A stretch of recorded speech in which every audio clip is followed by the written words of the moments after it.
Hi, I'm Richard from Hangzhou Foreign Languages School.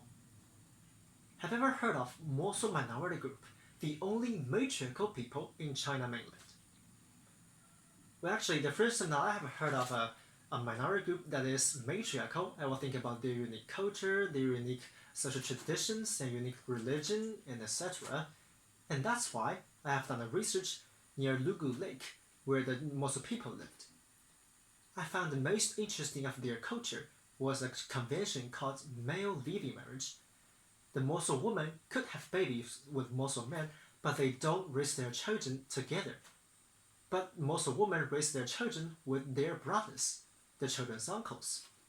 So actually there's no such official acknowledged marriage in Mosul society.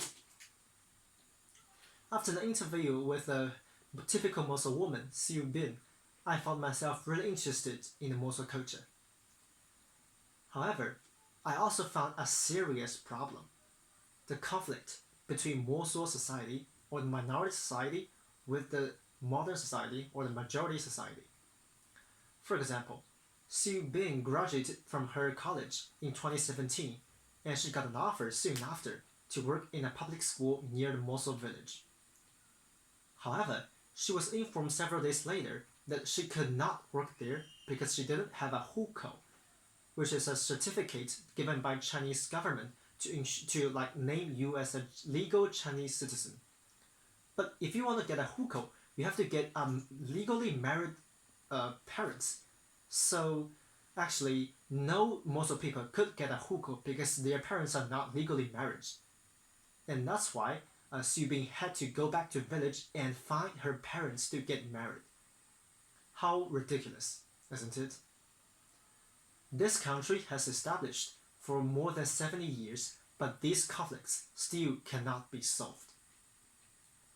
Actually, there are 56 officially acknowledged ethnic groups in China, but Mosul was not listed on it. In the past 30 years, China has imposed a serious uniformity in laws and policies regarding its people in order to achieve fast development. But consider this: 91% of its people is Han people, which means that all the policies and regulations are catered to their needs, and so does the mainstream culture. As a result, the Mosul teenagers were impacted by the modern culture because all their friends and their classmates at school are all Han people and they all share Han culture. So the Mosul people were no longer willing to learn their own culture and language because they have to fit in the modern society. What a pity, isn't it? I can still remember one sentence from Siu Bin that goes, "It's not our fault. It's not Chinese government's fault. It's not everyone's fault. But I just don't want our culture to die out." Now China has been developing faster and faster and better because we have the aid of high technology. However, high technology cannot solve all the problems, especially these problems related to minority groups. So then we have to learn humanities that exactly stand at a crossroad of past and future. It is us, the teenagers, that are responsible for learning the culture of the minorities and then try to think about a way how to fit their culture into our society. Because their culture is also very treasured and very precious, and we have to learn from them. They are also part of our society. We have to accept them.